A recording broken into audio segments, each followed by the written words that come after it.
Upper gastrointestinal series, Wikipedia article audio. An upper gastrointestinal series, also called an upper gastrointestinal study or contrast radiography of the upper gastrointestinal tract, is a series of radiographs used to examine the gastrointestinal tract for abnormalities. A contrast medium, usually a radiocontrast agent such as barium sulfate mixed with water, is ingested or instilled into the gastrointestinal tract, and X-rays are used to create radiographs of the regions of interest. The barium enhances the visibility of the relevant parts of the gastrointestinal tract by coating the inside wall of the tract and appearing white on the film. This in combination with other plain radiographs allows for the imaging of parts of the upper gastrointestinal tract such as the pharynx, larynx, esophagus, stomach, and small intestine such that the inside wall lining, size, shape, contour, and patency are visible to the examiner. With fluoroscopy, it is also possible to visualize the functional movement of examined organs such as swallowing, peristalsis, or sphincter closure. Depending on the organs to be examined, barium radiographs can be classified into barium swallow, barium meal, barium follow-through, and enteroclysis. To further enhance the quality of images, air or gas is sometimes introduced into the gastrointestinal tract in addition to barium, and this procedure is called double contrast imaging.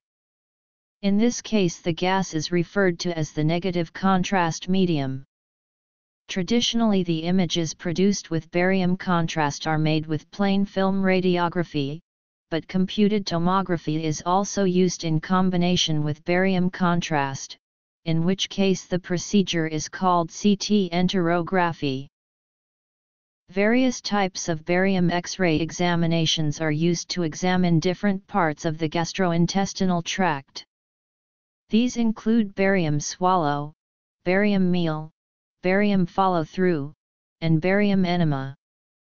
The barium swallow, barium meal, and barium follow-through are together also called an upper gastrointestinal series, whereas the barium enema is called a lower gastrointestinal series. In upper gastrointestinal series examinations, the barium sulfate is mixed with water and swallowed orally, whereas in the lower gastrointestinal series, the barium contrast agent is administered as an enema through a small tube inserted into the rectum.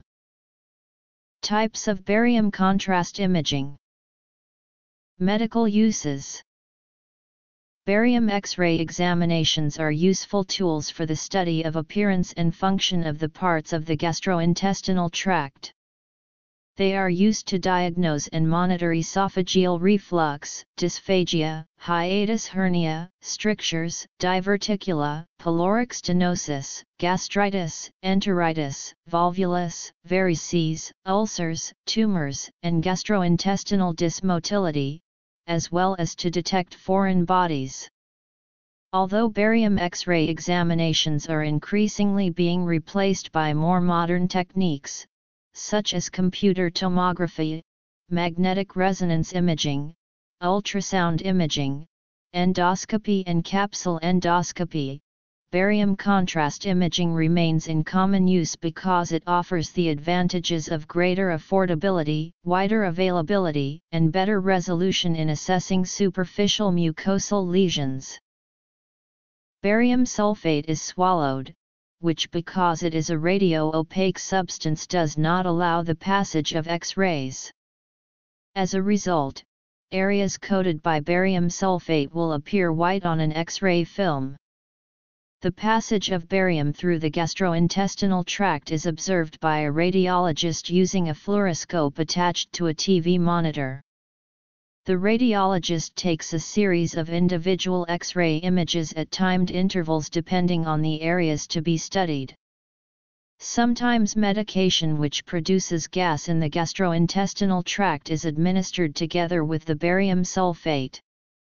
This gas distends the gastrointestinal lumen, providing better imaging conditions, and in this case the procedure is called double contrast imaging. Clinical status and relevant medical history are reviewed prior to the studies. Patient consent is required. Little or no preparations are required for the study of the larynx, pharynx, and esophagus when studied alone.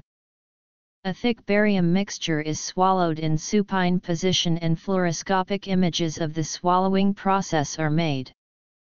Then several swallows of a thin barium mixture are taken and the passage is recorded by fluoroscopy and standard radiographs. The procedure is repeated several times with the examination table tilted at various angles. A total of 350 to 450 ml of barium is swallowed during the process. For barium meal or barium follow-through examinations, a 6-hour period of fasting is observed prior to the studies. Barium is administered orally, sometimes mixed with diatrizoic acid to reduce transit time in the bowel. Metoclopramide is sometimes also added to the mixture to enhance gastric emptying.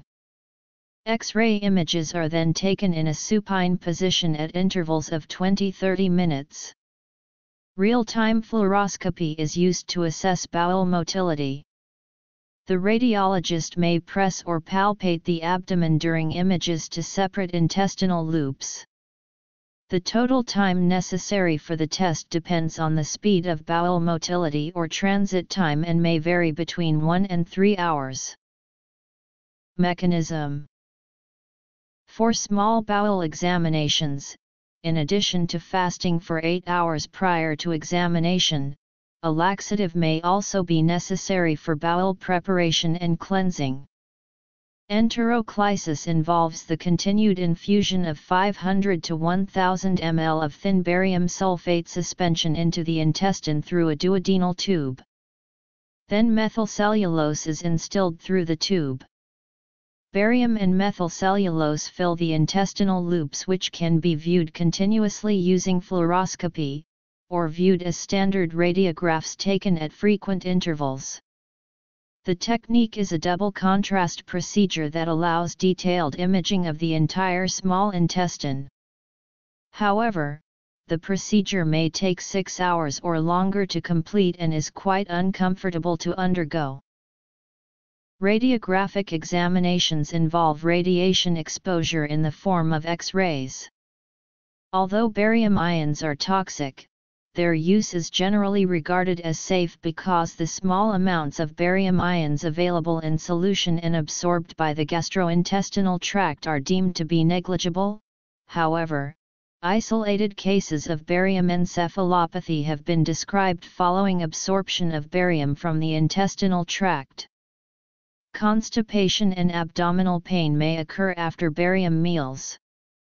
The formation of barolith S, which may need to be removed surgically, is a complication of the use of barium sulfate. Barium sulfate may cause serious peritoneal irritation. Leakage of barium sulfate into the abdominal cavity may occur in people with duodenal ulcers or other perforations and may lead to peritonitis, adhesion, and granulomas. It is associated with a high mortality rate.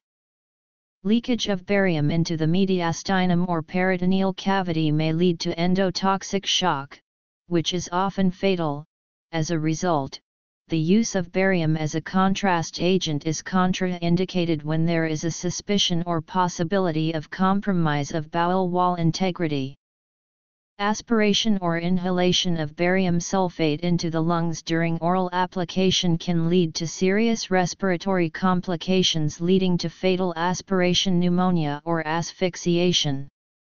Hypersensitivity and allergic reactions are rare, but some additives contained in barium preparations may induce immune reactions. Complete gastrointestinal obstruction is also a contraindication for barium studies. Procedure. Barium sulfate as a contrast medium was evolved from the prior use of bismuth preparations, which were too toxic. The use of bismuth preparations had been described as early as 1898. Barium sulfate as a contrast medium in medical practice was introduced largely as a result of the works of Krause, a director of the Bonn Polyclinic, now the medical faculty of the University of Bonn, and his colleagues Bachem and Günther. In a paper read in 1910 at the Radiological Congress, they advocated for the use of barium sulfate as an opaque contrast medium in medicine. Barium swallow, barium meal and barium follow-through. Enteroclysis. Interpretation of results.